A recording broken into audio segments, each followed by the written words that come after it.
సూత మహర్షి శౌనకాది మహామునులను చూచి, మహామునులారా, స్త్రీలకు సకల సంపదలు దీర్ఘ సుమంగళీత్వ సిద్ధి నొసగునట్టి శ్రేష్టమైన వ్రతము ఒకటి కలదు. శ్రీ గరుడ పంచమి వ్రతమును తోబుట్టువులు గల సుమంగళీలు శ్రావణ శుద్ధ పంచమి రోజున ఆచరించవలెను అని చెప్పగా, శౌనక మహర్షి సూత మహర్షికి నమస్కరించి, పండితోత్తమ, ఏ వ్రతములలో అనుష్ఠించినంత మాత్రముననే సకల ఫలములు కలుగనో ఆ వ్రతమును వినగోరుచున్నాము, మాకు చెప్పుము అనెను. అంతటా సూత పౌరాణికుడు, ఓ మునీంద్రులారా, ఈ వ్రతమును ఏ సుమంగళి అయినను ఆచరించవచ్చును. ముఖ్యముగా అన్నదమ్ములు గల స్త్రీ తప్పక ఆచరించవలెను. శ్రావణ శుద్ధ పంచమి రోజున ఉదయాన్నే లేచి నలుగు పెట్టుకొని అభ్యంగన స్నానము ఆచరించవలెను. శుభ్ర వస్త్రములు ధరించవలెను. మండపము ఏర్పరచుకొని ఆవు పేడ లేదా పసుపు నీళ్లతో శుద్ధిపరచుకొని పండ్లు, ఆకులు, పువ్వులతో అలంకరించుకొని ముగ్గులు తీర్చి ఆ మండప మధ్యమున ఒక నూతన వస్త్రమును పరిచి అందు 5 కేజీలు ధాన్యం లేదా బియ్యం పోసి నలు చెదరముగా చేసి ఆ మధ్యమున అలంకరించిన కలశమును ఉంచవలెను. ఆ కలశమునకు వెనుక భాగమున వెండి లేదా రాగి లేదా మట్టితో చేయించిన ఆదిశేషుని ప్రతిమను పెట్టి దానిపై గౌరీదేవి ప్రతిమను ప్రతిష్ఠించవలెను. ధ్యానావాహనాది షోడశోపచారములతో ఆ ఫణిగౌరీదేవిని పూజించవలెను. 10 పోజలు గల నూలు లేదా పట్టుదారముతో తోరము చేసి దానికి 10 గ్రంథులు వేయవలెను.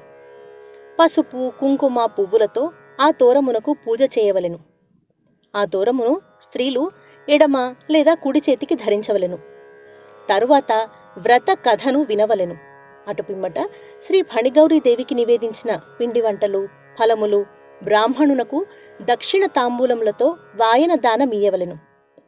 ఆ బ్రాహ్మణుని యొక్క ఆశీర్వచనములు తీసుకుని బ్రాహ్మణులకు సంతర్పణ యథాశక్తిగా చేసి తాను తన బంధువులతో కలిసి భుజించి వ్రతమును పూర్తి చేయవలెను. ఏ స్త్రీ అయితే ఈ వ్రతమును 10 సంవత్సరములు విడవకుండా చేయునో ఆ సుమంగళి ఇహలోకమున సకల సౌఖ్యములు అనుభవించి అంత్యమున మోక్షమునొందును అని సూతమహర్షి చెప్పగా, శౌనకాది మునీంద్రులు, ఓ పౌరాణికోత్తమ, మేము ఆ గరుత్మంతుని గాథను వినవలనని ఉత్సాహంగా ఉన్నాము, మాకు వినిపించండి అనెను. అంత సూతమహర్షి ప్రారంభించెను.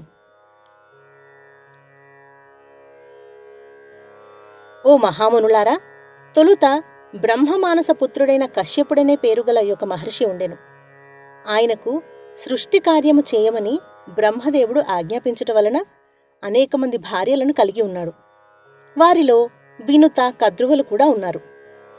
నాగజాతి అందరికీ తల్లి కద్రువ, తండ్రి కశ్యపుడు. కద్రువ తన సంతానం అయిన నాగుసర్పాలతో ఆనందంగా గడుపుతూ ఉండేది.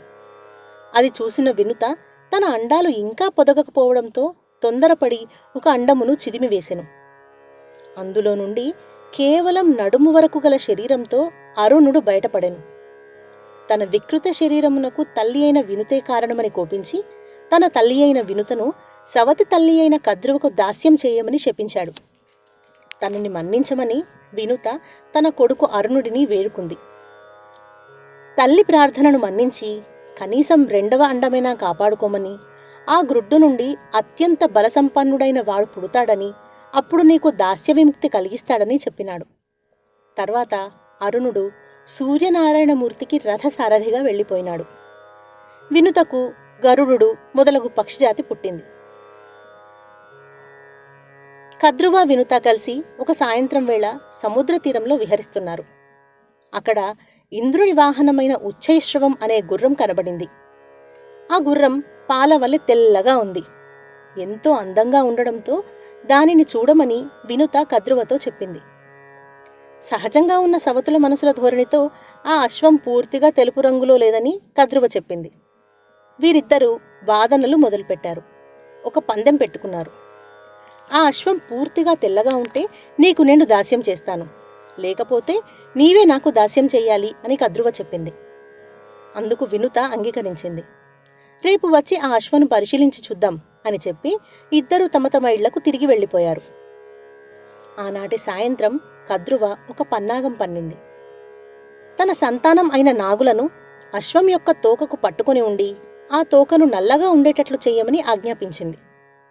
మరుసటి రోజు సవతులు వినుత కద్రువలు వెళ్లి చూడగా ఆ అశ్వం యొక్క తోక నల్లగా ఉండటంతో కపటముతో పందెం గెలిచిన కద్రువ వినుతను దాసిగా మార్చుకుంది. ఆ తర్వాత రెండో అండం నుండి వినుతకు గరుడు జన్మించాడు. ఈ గరుడు పుట్టుకతోనే విపరీతమైన ఆకలితో ఉన్నాడు. తండ్రి కశ్యపుని ఆజ్ఞ మేరకు పర్వత రూపాలలో ఉండి ఎల్లప్పుడూ పోట్లాడుకునే ఏనుగు తాబేలును 2 కాళ్లతో పట్టి ఒక చెట్టు కొమ్మ మీద తినడానికి కూర్చోగానే ఆ చెట్టు కొమ్మ విరిగిపోయింది.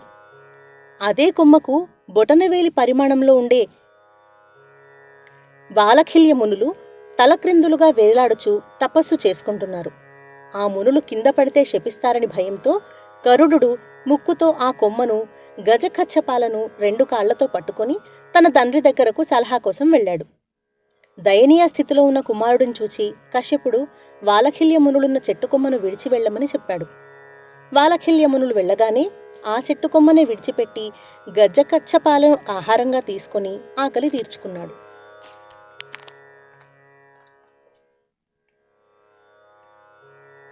తరువాత తన సవతి తల్లి కద్రువ దగ్గరికి వెళ్ళి తన తల్లికి దాస్య విముక్తి ఎలా కలుగుతుందో మార్గం అడిగి తెలుసుకున్నాడు. అందుకు తెలివిగా కద్రువ అమృతం ఇచ్చి తల్లిని విడిపించుకోమని చెప్పింది.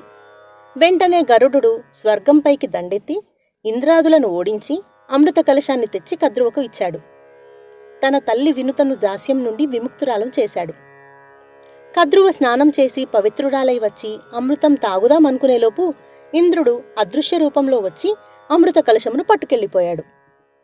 తన సవతి తల్లి మోసంతో తన తల్లి దాస్యానికి కారణమైనందుకు సర్పాలపై పగబట్టి గరుడు నాగులను చంపడం మొదలుపెట్టాడు. గరుడు యొక్క 12 నామాలు ఉచ్చరించిన గరుడ మంత్రాన్ని జపించిన సర్పభయం ఉండదని ఈ భూమిపైనున్న మానవజాతికి వరాన్ని ప్రసాదించాడు. ఇటువంటి కార్యాలు ఆ గరుడు ఎన్నియో ఆచరించాడు. అట్టి గరుత్మంతుడు శ్రావణ శుద్ధ పంచమి నాడు జన్మించాడు కాబట్టి ఆ దినమునకు గరుడ పంచమి అని పేరు వచ్చింది.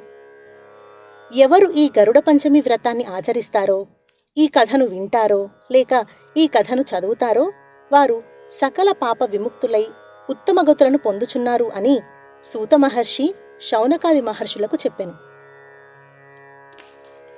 ఇది శ్రీ గరుడ పంచమి వ్రత కథ సంపూర్ణం.